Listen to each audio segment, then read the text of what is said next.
우리 주식시장이 오늘도 속절없이 무너졌습니다. 전날보다 133포인트가 빠져 글로벌 금융위기 때인 1400선까지 떨어졌습니다. 이 외국인 투자자들이 빠져나갔기 때문인데 외국인들이 유독 신흥국 중 대만과 우리나라의 주식을 많이 팔고 있습니다. 두 나라가 수출 의존도가 높아 세계 경제 침체의 영향이 클 것으로 우려하기 때문입니다. 그래서 어디가 바닥일지 가늠하기가 힘듭니다. 첫 소식 김남준 기자입니다.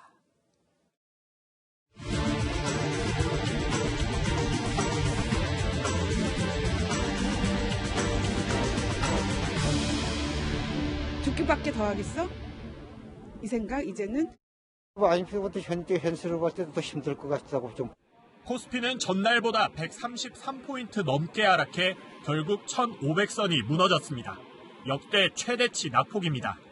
1,400선에 진입한 것은 글로벌 금융위기 당시인 2009년 7월 이후 10년 8개월 만에 처음입니다. 코스피와 코스닥은 장중한 때 8% 이상 급락하면서 20분간 거래가 정지되는 서킷 브레이커가 발동했습니다. 큰 낙폭 때문에 두 지수의 거래가 함께 정지된 것은 지난 13일 이후 엿새 만으로 역대 두 번째입니다. 코스닥도 11%나 하락했습니다. 이런 증시 폭락의 배경에는 외국인 투자자의 이탈이 가장 큽니다. 오늘 하루 코스피에서 외국인이 순매도한 주식은 모두 6천억 원이 넘는데 10일 거래일 연속 8자세를 이어간 겁니다. 코로나19 확산이 물자와 사람의 이동을 제한하자 특히 무역 의존도가 높은 우리나라와 대만 같은 신흥국에서 외국인이 주식을 팔고 나가는 겁니다. 우리나라는 기존의 경제 체질이 약화된 상태에서 추가적인 충격이 가해져서 강한 외국인 매도세가 나타나는 국가이고요. 이와 비슷한 국가들은 대외 의존도가 높은 금융시장과 실물 경제가 동시에 흔들리면서 과거 IMF 외환위기 같은 상황이 오는 게 아니냐는 우려가 커지고 있습니다. 채널A 뉴스 김남준입니다. 이 불안한 투자자들의 돈은 달러로 쏠리고 있습니다. 이 때문에 오늘 원달러 환율은 11년 만에 최고로 치솟았는데요. 아직 IMF 때처럼 외화 보유고를 걱정할 수준은 아니지만 전 세계가 달러 확보 전쟁에 돌입한 이상 한미 통화 수합 부활과 같은 대비가 필요하다는 지적입니다. 홍유라 기자입니다. 개장과 동시에 원달러 환율이 급등하면서 외환 딜러들의 움직임이 바빠집니다. 이원 더인가요? 환율은 장중한 때 1296원까지 치솟으며 1300원 선을 위협하더니 1285.7원으로 마감했습니다. 어제보다 무려 40원 오른 건데 환율 종가가 1280원 선을 넘긴 건 글로벌 금융위기 여파가 남은 2009년 7월 이후 11년 만입니다. 금이나 미국채, 엔화 같은 전통적인 안전자산까지 팔면서 달러를 마련하려는 그런 수요로 보이거든요. 그러니까 안전자산 선호 중에서도 극단적인 안전자산 선호다. 정부는 한국뿐 아니라 전 세계적으로 달러 확보 경쟁이 심화되고 있다고 밝혔습니다. 제2의 외환 위기가 오는 것 아니냐는 우려도 나오는 상황. 외환당국은 현재 외환 보유고가 4,091억 7천만 달러로 안정적인 수준이라는 입장입니다.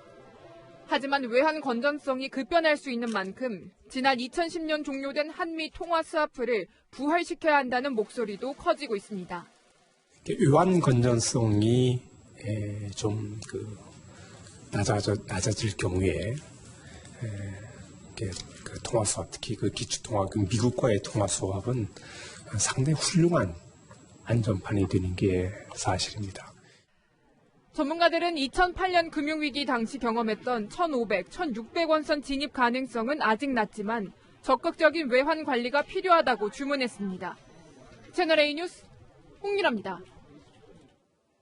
문재인 대통령은 급한 대로 50조 원을 풀어 금융 불안을 막겠다고 발표했습니다. 하지만 전례 없는 대책이라고 하기에는 역부족이라는 지적도 나옵니다. 김윤수 기자입니다.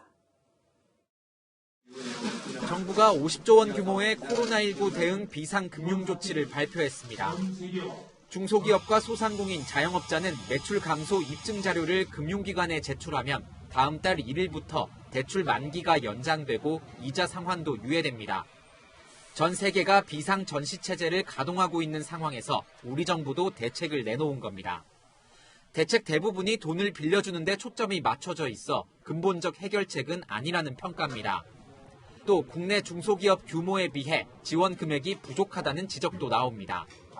2018년 기준 국내 중소기업의 매출액이 총 1,707조 원임을 감안할 때 이번 신규 대출 규모는 12조로 중소기업 매출의 1%에도 못 미칩니다. 자영업자들은 일단 반신반의하는 분위기입니다. 정부가 말만 이렇게 근사하게 해놓는 것 같고요. 소상공인 있어도 저희까지 차례가 오기까지가 너무 길죠. 그 전에 했어도 다 떨어졌다고 안 줬거든요. 근데 이번에도 다시 하면은 또 다시 될지 안 될지 그거는 좀 의심이 가네요. 정부는 대출 만기 연장 외에 금융시장 안정을 위해 채권시장 안정펀드와 증권시장 안정펀드를 운영하기로 했습니다. 실직자 등 취약계층에 대한 맞춤형 지원책도 곧 발표할 예정입니다. 채널A 뉴스 김윤수입니다.